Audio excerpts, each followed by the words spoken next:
विदिशा में राष्ट्रीय किसान मजदूर महासंघ के पदाधिकारी कार्यकर्ताओं के साथ में राष्ट्रीय किसान नेता शिव कुमार कक्का रैली की शक्ल में कलेक्ट्रेट पहुंचे, जहां उन्होंने प्रधानमंत्री के नाम प्रेषित ज्ञापन तहसीलदार को सौंपा। सूचना होने के बाद भी कलेक्टर के न मिलने पर उन्होंने नाराजगी भी व्यक्त की।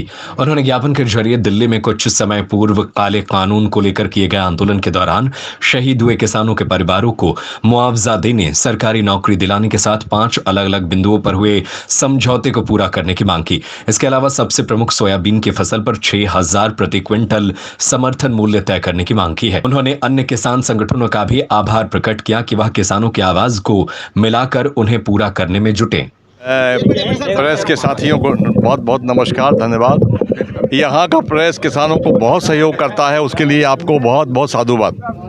देखिए, हमारी जो 2 मांगे थी, जिसमें 378 दिन दिल्ली में आंदोलन चला, मैं वहाँ था, हर कमेटी में था। 750 किसान शहीद हो गए थे।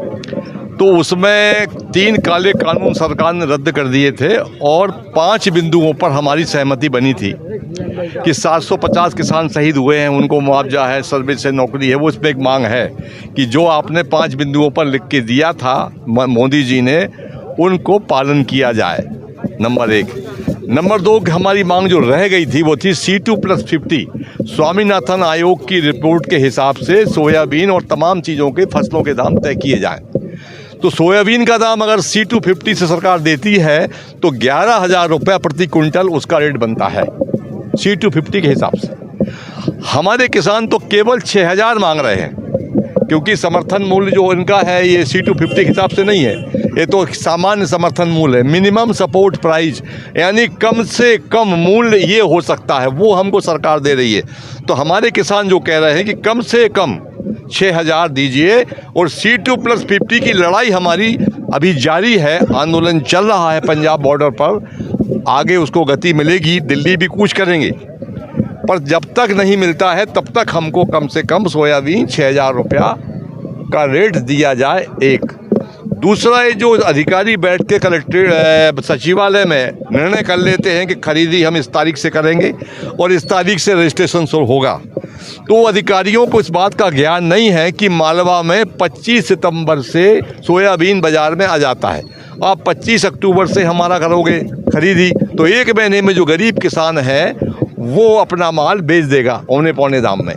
तो हमने भी मांग की है कि मालवा निमाड़ प्रांत को देखते हुए आप खरीदी आपको 25 सितंबर से चालू करना चाहिए थी, और यहाँ पर इसमें कृषि विभाग की राय लेना चाहिए कि भाई कब से रजिस्ट्रेशन करना है, कब से सोयाबीन खरीदना है, कब से नहीं खरीदना है। बिजली का मामला विदिशा ज़िले में बहुत गड़बड़ है, किसानों की समस्या है। ग्यारसपुर में सिंचाई की बहुत बड़ी समस्या है, तो इस ज़िले में किसानों का अंबार है समस्याओं का। दूसरा, भ्रष्टाचार हर स्तर पर बड़े पैमाने पर फैला हुआ है, उस पर कोई अभी तक नियंत्रण सरकार का नहीं है। अब ये अधिकारी भी बेलगाम हो जाते हैं। कल पता है कि देश का अन्नदाता, जिले का अन्नदाता आपके दरवाजे पे आ रहा है और वो कुरवाई दौरे पर गए हुए हैं, तब की सूचना उनको दी गई थी कि किसान आ रहे हैं, यहाँ ज्ञापन देंगे, आपसे चर्चा करेंगे। देखिए, लोकतंत्र में केवल सत्याग्रह के अलावा कोई और मार्ग बचता नहीं है। पहले हम देते हैं ज्ञापन, तो आज हमारा पहला स्टेप है ज्ञापन देने का।